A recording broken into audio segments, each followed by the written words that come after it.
And now, a tale well calculated to keep you in suspense.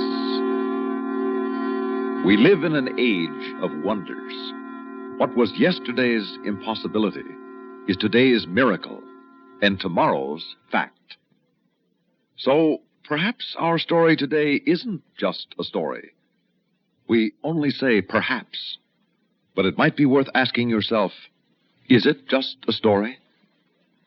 In a moment, Act One of Heads You Lose, starring William Redfield as Steve Kimberly, and written especially for Suspense by Robert Arthur. The first portion of Suspense is brought to you by the makers of Alpine cigarettes.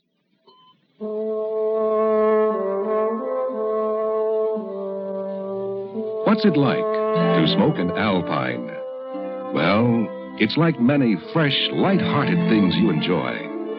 It's like the splash of an oar on a quiet lake, like the sight of a flag rippling in the wind, the way the air suddenly cools during a summer rain. That's what it's like to smoke an Alpine. It's nothing at all like the sort of smoking you may be used to. Alpine gives you a fresh, high-spirited sort of smoke, a hearty, even exhilarating kind of taste. If this sounds good to you, try Alpine filter cigarettes. There's something more to smoking with an Alpine cigarette.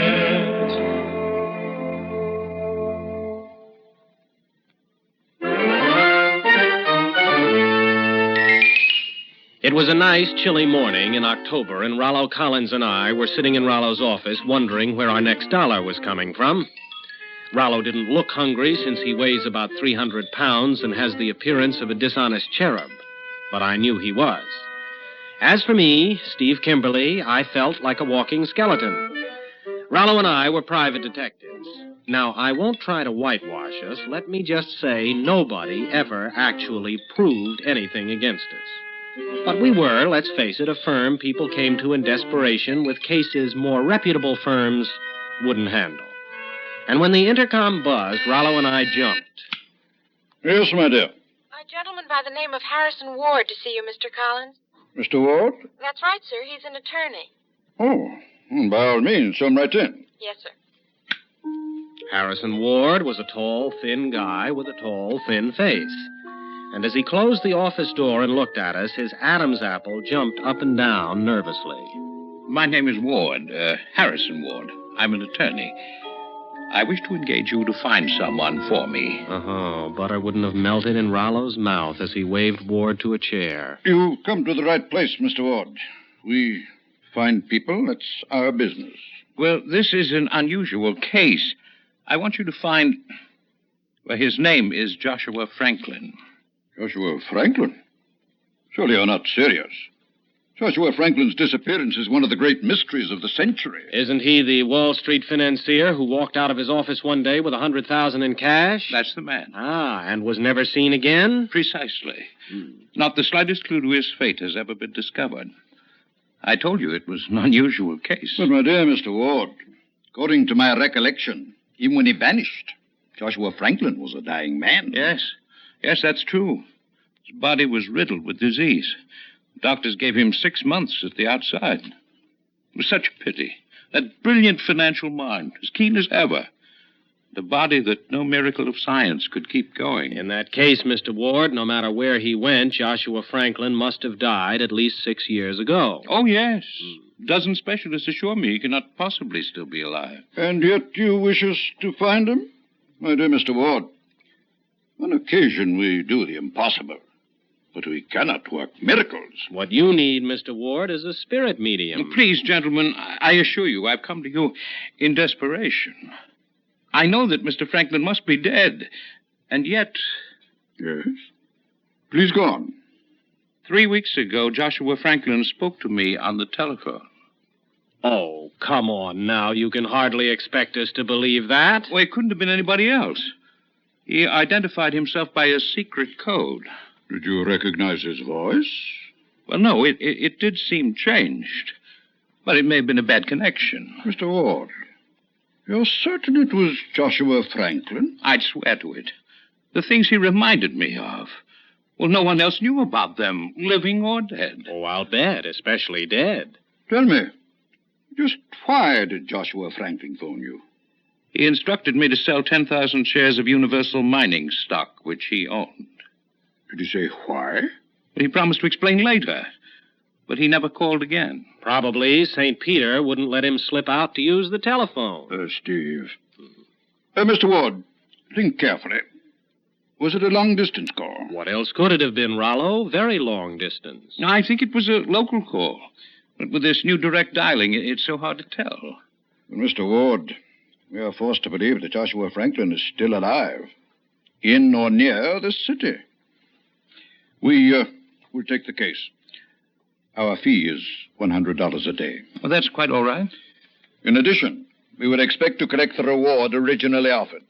$100,000 if we find him alive, and $50,000 if we find him dead. So, at last, we had a case, finding a missing millionaire who had been dead 7 years. Harrison Ward gave us a $500 advance and left. My own starting point was that mysterious phone call in the order to sell 10,000 shares of Universal Mining stock.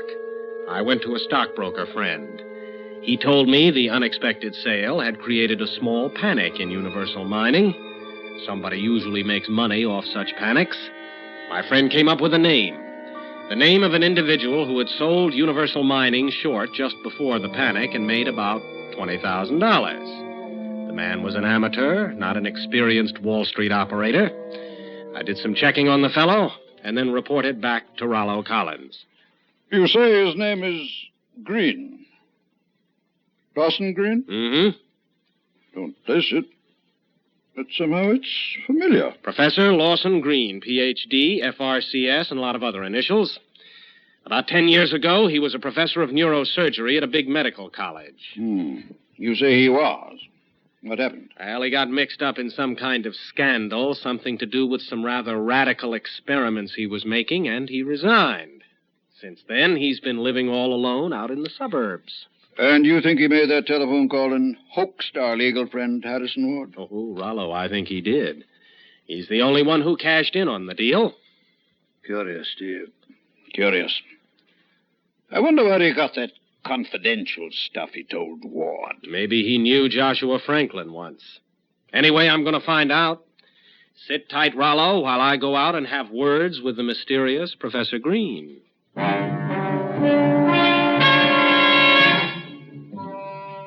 Professor Green's place turned out to be a big stone house set back in a grove of trees and surrounded by a heavy wire fence. Obviously, he liked solitude. I drove into the local village and asked some questions. It turned out the professor had bought the place 7 years before and put in a lot of curious machinery. With him, he'd had a white-haired man he called his brother. Only the brother had never been seen again. Yeah. And just 7 years earlier, Joshua Franklin had disappeared, too. A connection? Oh, I'd have bet my life on it. So, I telephoned Professor Green. Hello.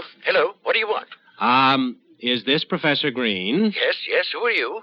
Why are you calling me? My name is Steve Kimberly. I'd like to talk to you about an old friend of yours, Joshua Franklin. About who? Whom is the correct usage, Professor?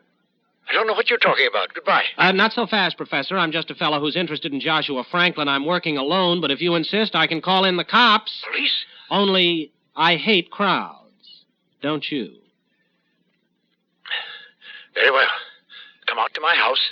I'll see you.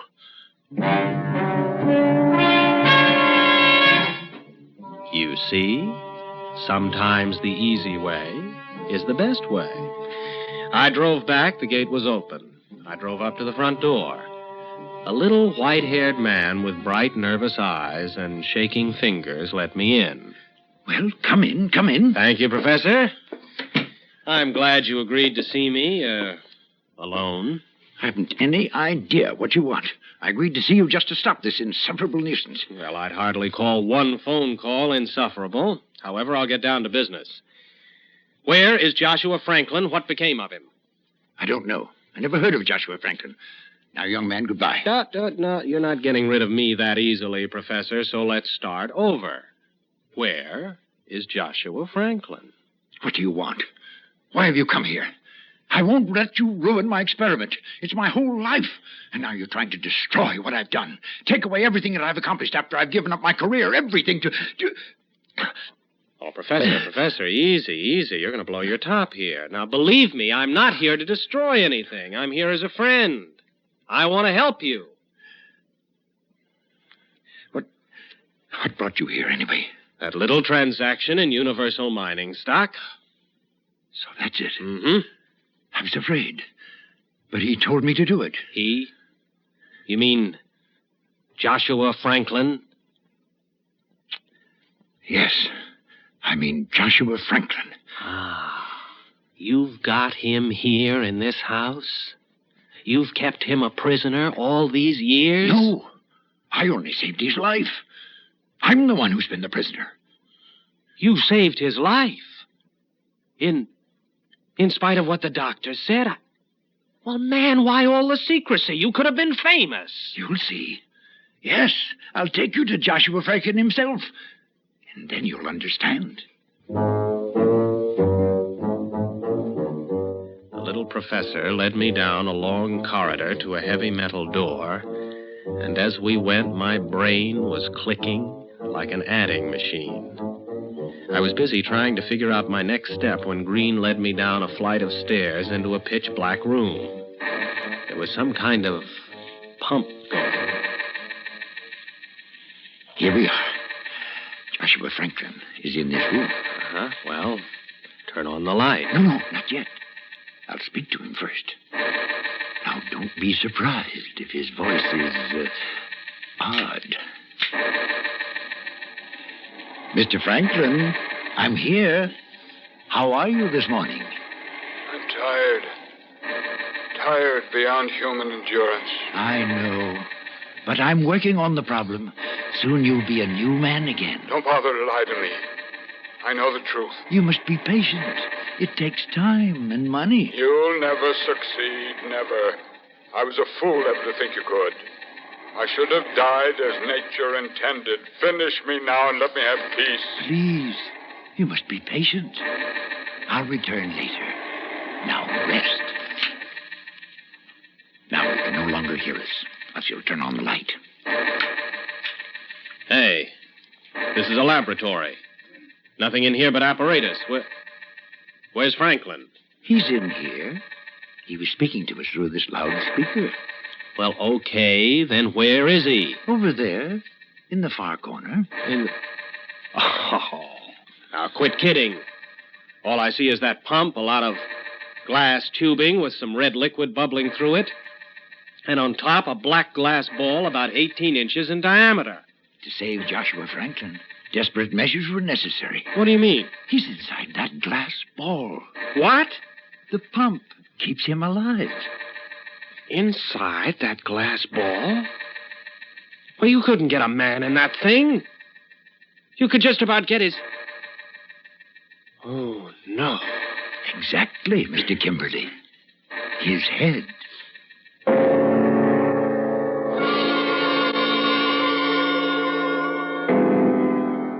I believed him. I had to believe him. We went back upstairs and talked. Green told me how he'd been experimenting with animals, gone too far, and got fired. Then how Joshua Franklin had come to him. You see, he had heard an exaggerated account of my experiments. He offered me $100,000 to give him a new body. Put his head on a new body? Exactly. I told him I couldn't do it. He insisted. He was dying and he was frantic. So, I agreed. Knowing all the time you couldn't? Not then, no. But I hoped that someday I could. So, we came here, and I performed the operation. I discarded the disease-ridden body. I placed the healthy head inside the glass, where it's kept alive by a circulating nutrient fluid. Oh, but the details don't matter. All these years, I've struggled in secret. Afraid that if the world knew, I'd be called a monster and put in jail. And now it's all for nothing. Nothing. You found me out. You'll call the police. Now, Professor, take it easy. You've got it all wrong. I'm here to help you. Help me? How? Well, for one thing, I'm going to be your business manager. I don't understand. Now, look, you need assistance, a big laboratory with those you might succeed yet in learning how to join Franklin's head to another healthy body. Oh, yes. Yes, I could. I'm sure of it. Oh, but it would take so much money. That's just it. That'll be my job. Now, downstairs in that lab, you have one of the smartest minds that ever operated on Wall Street. We'll use it to plot stock market operations that will net us millions. That universal mining deal was just penny ante stuff. Oh, but it won't work. He won't cooperate. That's all right. Let me argue with him. Maybe I'm more persuasive than you are. I'll talk to him now. Alone.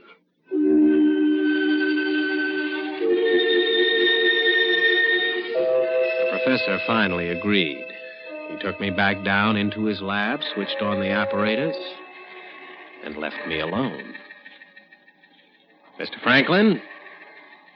Mr. Franklin? Can you hear me? Who's there? My name is Kimberly. Professor Green has called me in to help him with your case. It's too late. I have no hope. If you knew how tired I am, how terribly tired. Now, look, it's only a matter of money. With your help, we can get the money. I'm not interested. I refuse to help you. I tried to avoid my destiny, and I've been punished for it. But I've suffered enough. In the name of heaven, shut off the pump and let me go. Now, Mr. Franklin, I Listen. don't want to do... Are you interested in money? Well, sure I am. Isn't everybody? If you want money, I'll pay you $200,000. That interest you? It interests me a whole lot. What do I have to do for it? Just one thing. Shut off the pump. Shut off the pump? Let me find peace at last. If you knew how unendurable it is to spend your life in utter blackness, thinking, always thinking, please, Mr. Kimberly, tell me that you agree. Uh-huh. Well, why not?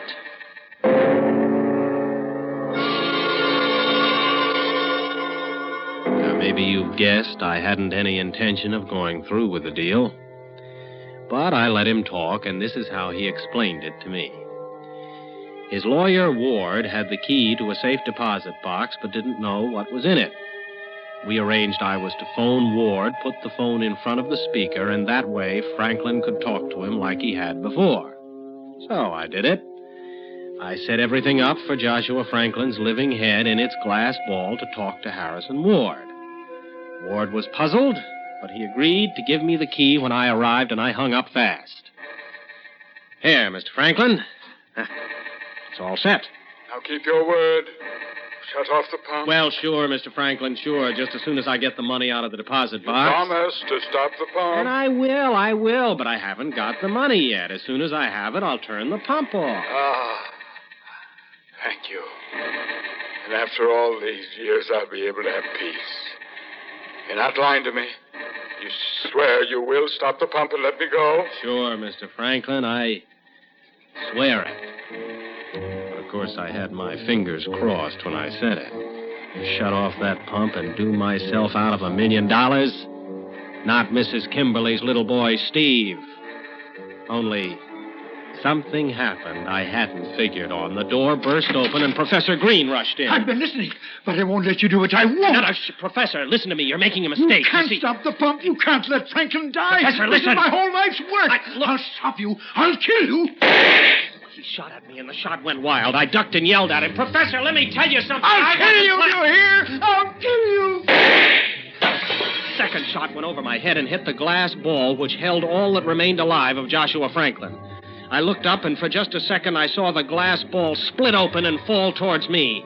Then the professor fired again.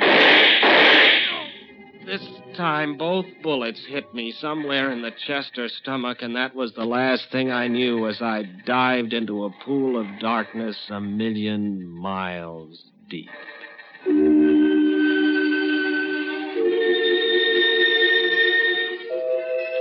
How long the darkness lasted, I don't know. A day, a week, a year. But at last, through the darkness that seemed to crush in on me like a ton of black velvet curtains, I heard Rollo's voice. Steve? Steve, can you hear me? Steve? I tried to open my eyes and found they were open, and it was still pitch dark. I moved my lips, and words came out. Rollo, I hear you. Oh, that's fine, Steve. That's fine. I was worried about you. Where am I? What happened? I remember Green shooting me, then... One question at a time, Steve. As for where you are, you're in Washington, D.C. In Washington? In a secret room down in the basement of a certain hospital, Steve, my friend. You can expect lots of company. Doctors, scientists. They'll all be here to ask you questions. Oh, you mean about Green and how he kept Joshua Franklin's head alive? No, Steve. About you. You see, officially, you're dead. I'm dead? You had a very nice funeral in Lawnwood Cemetery. What are you talking about? Why does your voice sound so funny? Because you're hearing it through a special hookup. You see, Steve, when you didn't come back, I called on Professor Green. After he killed you, he cracked up completely. But not before he'd done one thing. Not before he'd saved your life. The same way he saved Joshua Franklin. No. It's not true. I'm afraid it is. Listen. That's the pump that keeps you alive. The government is taking care of you now, Steve. You're a top-secret hush-hush project. But you should feel pretty good. You're immortal now. You're going to live forever in your little glass jar.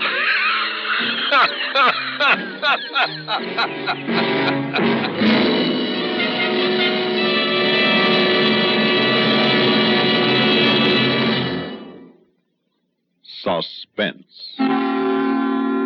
You've been listening to Heads You Lose, starring William Redfield as Steve Kimberly, and written especially for Suspense by Robert Arthur.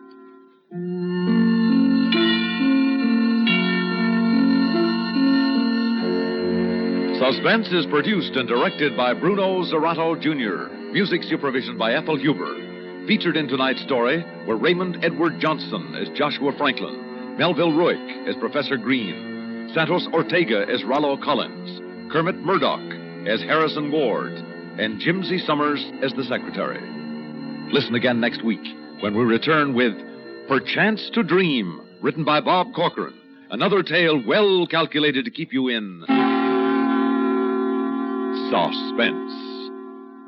Phil Rizzuto's Sports Time scores with the fans Monday through Saturday on the CBS Radio Network.